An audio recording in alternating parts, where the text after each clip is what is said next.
Hi! In this video, I would like to talk about 3 difficult waste types for early childhood and schools, including the only one that contributes to climate change. So let's do some dumpster diving.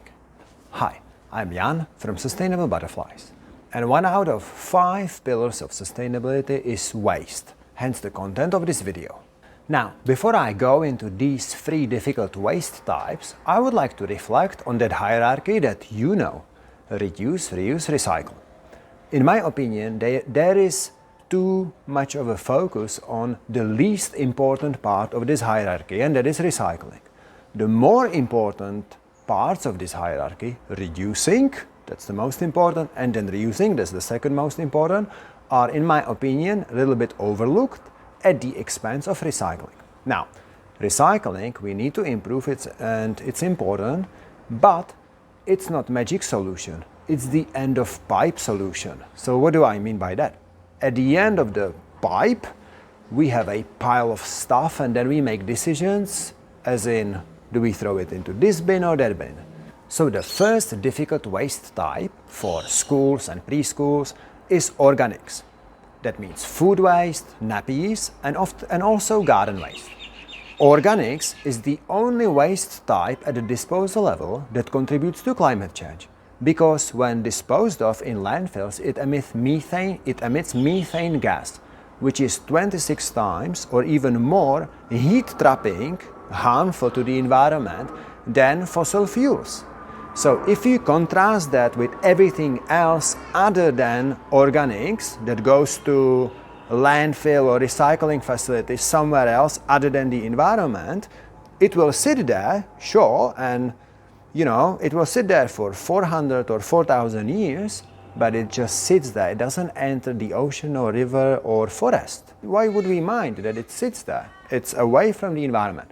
On the other hand, if we dispose of organics in landfills, it aggravates climate change. So that should be the #1 priority. Now, why is this organics waste difficult, and why is it hard to reduce? Well, oftentimes it's because you need to get your cook on board, and cooks are quite often set in their ways. They will not even accept having recycling bin for jars and containers or milk bottles in the kitchen, let alone focusing on reducing food waste, right? So that's #1 challenge. But to be fair with cooks, they have to cook sometimes for more than 100 children every day. And some of these children are very picky, fussy eaters, especially in some suburbs. The cooks have to factor in allergies and all the compliance stuff. So they have to also factor in fluctuations in the numbers. So they have to pre-order weeks ahead. Sometimes there is storage issues. So it is quite difficult to reduce food waste for these reasons. There are also family expectations, which are sometimes quite high. The centers are required or expected to have a variety of different food types and quantities. In some cultures, quantity and abundance of food, or even food wastage, is considered as a status. What can you actually do to reduce food waste? #1, get your cook on board. #2, get animals who can eat these food scraps. #3, offload your food scraps onto educators or families or contractors with animals. #4, use your worm farms and compost bins and bokashi buckets. They're not gonna take a lot, but they will help a little bit.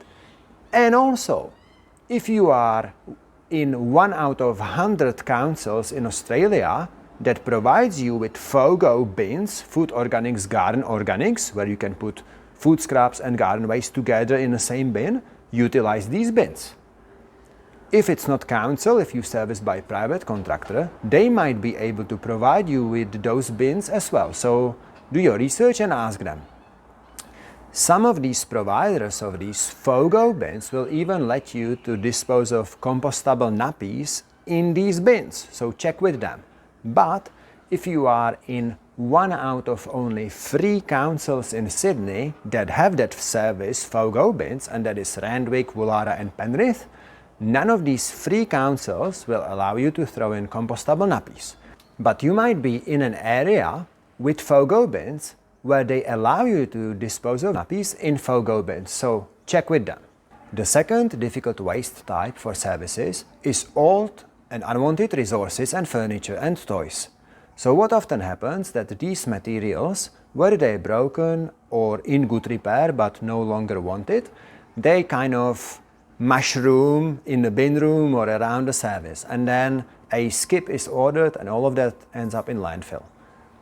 Unfortunately, during renovations, what often happens that resources that are in good repair and often made by educators with children using recycled timber end up in the skip, in the landfill. So the environmental impact of that is terrible because it took about 100 years for the timber to grow, and did anyone even check where the timber was grown? Was it koala habitat?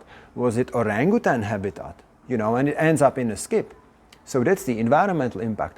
But what about the impact on the culture, on staff morale? To me, that's equally worrying. So what can you do? You can rehome and donate or repurpose these resources. Actually, in my program, I go through examples of how centers not only rehomed and repurposed these materials, but they actually avoided the landfill. They actually skipped the skip. Not only did they reduce waste, but they got people on board, got families and the community and contractors on board by involving them, which helps the other areas, not just quality area 3. So if you're interested in finding out how you can do it as well, click the link in the video description. It's all in my 5X transformation program. And the third difficult waste type is everything single-used, whether it's gloves, paper towels, cling wrap or plastic bags. Now, there are regulations in place, so there is no option of not using gloves or paper towels. It's just simply mandated. Then, things can be changed, such as cling wrap and plastic bags. I think it's the attitude that needs to change rather than the practices themselves. And in my opinion, in Australia, unlike Philippines or Papua New Guinea, we have good waste removal processes. So plastic bags or bottles or these gloves, they don't end up in the environment. So it's not a big deal. As long as these things end up in a landfill or are being recycled, if they are recyclable, which these are not, then it's not a big deal. There's too much focus on single-use plastics. Okay, thanks very much for your time. You've discovered the 3 difficult waste streams and what to do about them. I'm Jan from Sustainable Butterflies, and today we just scratched the surface. So for you to find out how you can not only reduce and repurpose materials, but to get people on board and involve the community and target all the other areas through this pillar, click the link in the video description to find out more about the 5X transformation, and you have a great day. Bye.